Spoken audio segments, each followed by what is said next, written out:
नमस्कार दोस्तों, स्वागत है आप सभी का। दोस्तों, एचएसएससी सीईटी भर्ती में पोस्ट प्रेफरेंस का लिंक ओपन हो रखा है और इससे संबंधित मेरे पास बार बार बहुत सारे कमेंट आ गए हैं और एक बहुत बड़ी दुविधा, बहुत बड़ी समस्या कह सकते हैं हम उसको, जो बहुत सारे साथियों के साथ आ रही है और उनको इस चीज़ का पता नहीं है। तो अगर आप चूक गए तो नौकरी नहीं, चाहे आपके कितने भी नंबर हो, चाहे आपने 80 70 75 कितने भी नंबर सीईटी में ले रखे हैं, तो आपको जॉब नहीं मिलेगी। आपका रोल नंबर अगले एग्ज़ाम के लिए आने के चांस नहीं रहेंगे। कौन सी गलती है, यदि आप कंप्लीट डिटेल जानना चाहते हैं तो वीडियो को लास्ट तक और ध्यान से ज़रूर देखें। इससे पहले यदि आप इस चैनल पर नए हैं तो चैनल को सब्सक्राइब ज़रूर करें और इस वीडियो को लाइक भी ज़रूर करें। तो शुरू कर लेते हैं आज की वीडियो।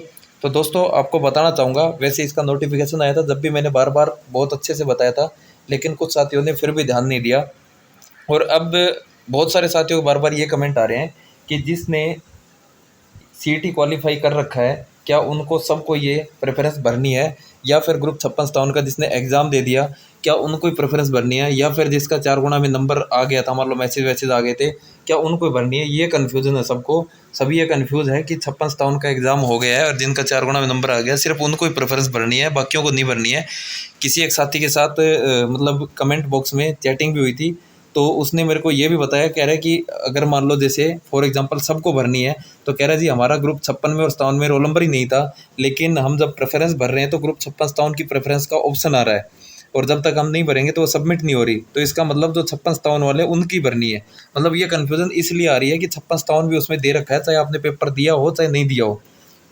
तो आपको एक बात क्लियर बता देता हूँ, उसमें नोटिफिकेशन में साफ साफ लिखा है कि यदि आपके नंबर 38 या इससे ज़्यादा है, नोटिफिकेशन में तो यही है, बाकी रिजर्व कैटेगरी में 38 और जनरल में 47.50, यानी कि सॉरी 47.5। इसका मतलब क्या होता है कि जो जितने भी क्वालिफाई कैंडिडेट है, क्वालिफाई है, जिसका सीईटी क्वालिफाई हो रखा है और आपने फार्म अप्लाई कर रखा है। अब कुछ साथी ये कहेंगे कि हमने फार्म नहीं भरा था जी, अभी हम कर सकते हैं क्या? तो 3,59,000 के आसपास कैंडिडेट क्वालिफाई हुए थे, उसमें से लगभग 3 लाख, कहीं 16 बताया जा रहा है, कहीं 26, कहीं 36, तो आप मोटा मोटा आंकड़ा मान सकते हैं 3.25 लाख के आसपास फार्म भरे गए थे। तो सिर्फ उन कैंडिडेट को ही प्रेफरेंस भरनी है। तो जो जितने भी कैंडिडेट क्वालिफाई है और जिसने फार्म भर रखा है ग्रुप सी का, सीईटी का, तो वो चाहे किसी भी ग्रुप से हो। 63 ग्रुप के जो नोटिफिकेशन आ चुके हैं, 64वां भी आया नहीं, तो 63 ग्रुप में चाहे वो 1 से हो, 2 से हो, चाहे 20 से हो, किसी से ही हो। अभी दोबारा इस चीज़ से कमेंट मत करना, क्योंकि मैं बता रहा हूँ ये चीज़ क्लियर इसलिए कर रहा हूँ, कल इसकी लास्ट डेट है और बाद में दोबारा भी मौका शायद ना मिले, क्योंकि नोटिफिकेशन में साफ साफ लिखा है कि आपको दोबारा से मौका नहीं मिलेगा। हो सकता है कि इसकी डेट एक्सटेंड कर दी जाए, क्योंकि एचएससी हर बार ऐसा करती है। इस बार भी कुछ गलतियाँ हो गई थी ओटीपी से रिलेटेड ऐसी, तो आपको 2 4 5 7 दिन का टाइम और मिल जाए।